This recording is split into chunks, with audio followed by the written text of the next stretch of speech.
Hi everyone, আমি Payel. Welcome to my channel Payel world. তো আজকে তোমাদের সঙ্গে আমি আমার একটা ড্রিম শেয়ার করব।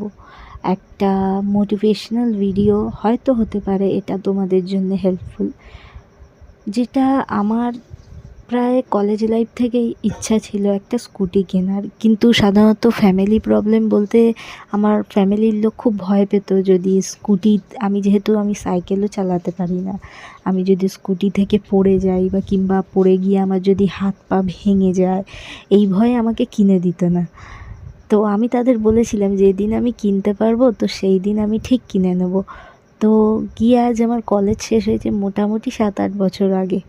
তারপরে আজকে আমি আমার এই ড্রিমটা পূরণ করতে পেরেছি। আমি একটা ব্যাটারি স্কুটি নিয়েছি, যেটার দাম পড়েছে 35,000 টাকা। কোম্পানির নাম হলো অ্যাডস্টার কোম্পানি। তো আমার জন্য এটা অনেকই সুটেবল। তার কারণ হচ্ছে আমি নন সাইকেলিং ক্যান্ডিডেট, আমি সাইকেলও চালাতে পারি না। এবার প্রবলেমটা হলো আমি যেহেতু সাইকেল চালাতে পারি না, স্কুটিটা চালাতে আমার কতদিন লাগবে। তো সেই ভয়েই আমার বিভিন্ন রকম চিন্তা ভাবনা ছিল। কিন্তু বিশ্বাস করো, ওই কথায় আছে না, ইচ্ছা থাকলেই উপায় হয়, সেটাই। যখন আমি এই স্কুটিটা কিনি না, কেউ আমায় সাপোর্ট করেনি। বলতে সাপোর্ট করেনি তার মানে কেউ রাজি ছিল না, কারণ যেহেতু আমি স্কুটি চালাতেই পারি না। আর যখন আমি স্কুটিটা চালানো শিখি, আমি বিশাল প্রবলেম ফেস করি। শিখিয়েছে, বাট আমি কতটা শিখতে পেরেছি এটা ডিপেন্ড করে। বিশ্বাস করো, যখন আমি এই স্কুটি শেখা স্টার্ট করি আমার ভীষণ প্রবলেম হয়। যে মেয়ে সাইকেল কোনো দিন চালায়নি, সাইকেল ছোঁয়েও নি, সে যে স্কুটি চালাবে সেটা কখনো কেউ ভাবতে পারে না। আমার প্রচুর টাইম লেগেছে, যেহেতু আমার সাইকেল জানা নেই। প্রচুর বলতে আমার মোটামুটি 20 দিনের মতন লেগেছে প্রপার শিখতে।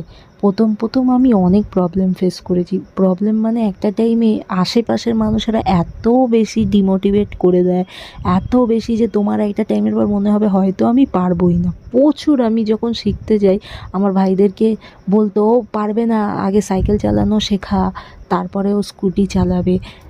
এরকম অনেক রকমই আশেপাশে কথা বলতো, এখন পর্যন্ত বলে। আমার স্কুটিটা কিনে মোটামুটি দু মাস হয়েছে, এখনও পর্যন্ত অনেকে অনেক কথাই বলে, এরম চালাচ্ছিস কেন, সেরকম চালাও, এরকম প্রচুর এরকম ডিমোটিভেশান আসবে।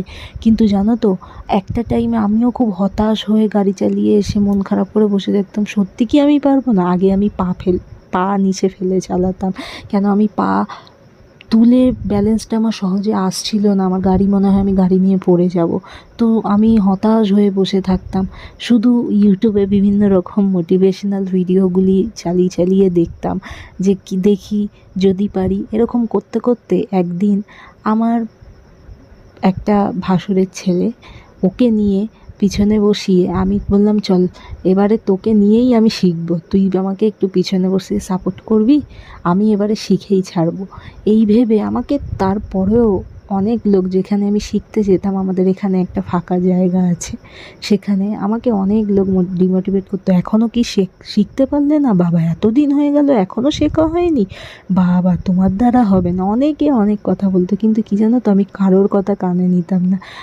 আমার মন প্রচণ্ড খারাপ হতো তখন। আমি অনেক হতাশ হয়ে যেতাম, মনে হতো সত্যি পারবো না। কিন্তু জানো তো, হতাশ হয়ে যখন আমি বাড়িতে ফিরতাম না, তখন আমার মনে কী হতো জানো তো, আমি আজকে পারলাম না, আমি হয়তো কালকে পারবো।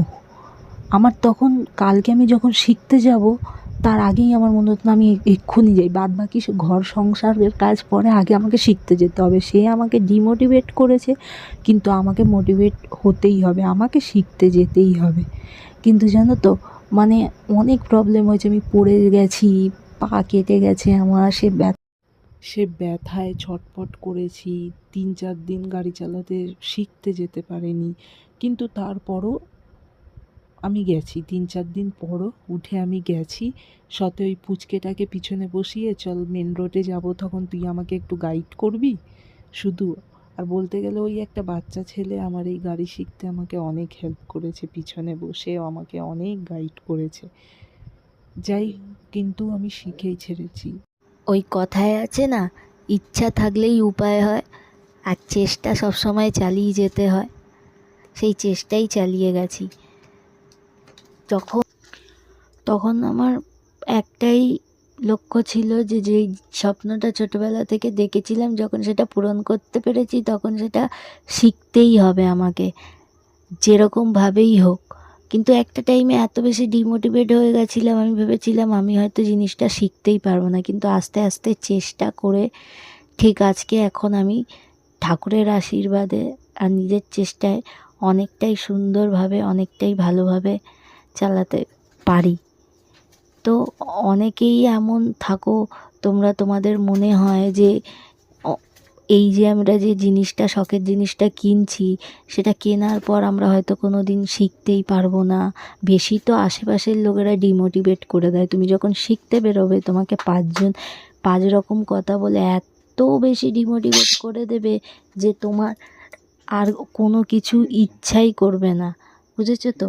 আর শখের গাড়িটা কেনার পর বিভিন্ন রকম স্টিকার, বিভিন্ন রকম দিয়ে আমি অনেক সুন্দরভাবে গাড়িটাকে সাজিয়েছিলাম। কেন কি এটা একটা আমার শখের জিনিস ছিল না? এটার জন্যে আমি কত বছর পর্যন্ত ওয়েট করেছি, কিন্তু এটা কেনার পর এখনও পর্যন্ত আমি চালাতে, বড় রাস্তায় যেতে এখনও ভয় লাগে, কিন্তু তাও সাহস করে করে যাই। কেন? সাহস না করলে সারা জীবন আমাকে এইরকমভাবেই শিখতে হবে। তাই বিভিন্ন দিক থেকে বিভিন্ন ডিমোটিভেশান আসবে। একটা স্বপ্ন পূরণ হতে গেলে চারিদিক দিয়ে অনেক রকম বাধা আসে, কিন্তু সব বাধা যে কাটিয়ে যেতে পারে। শুধু একটাই জিনিস করতে হবে, কারোর কথায় কান দিতে হবে না, নিজের মনে ইচ্ছা, চেষ্টাটা রাখতে হবে। যেই ক্রাইটেরিয়াগুলো আছে গাড়ি চালাতে গিয়ে, যে নিয়ম কানুনগুলো আছে সেগুলোকে মেনে চললেই, যারা গাড়ি চালাতে পারে ঘরের গুরুজনরা, তারা যে বলবে যা যা জিনিস বাদিক ধরে চলবে কিংবা হেলমেট পরে যাবে, এগুলোকে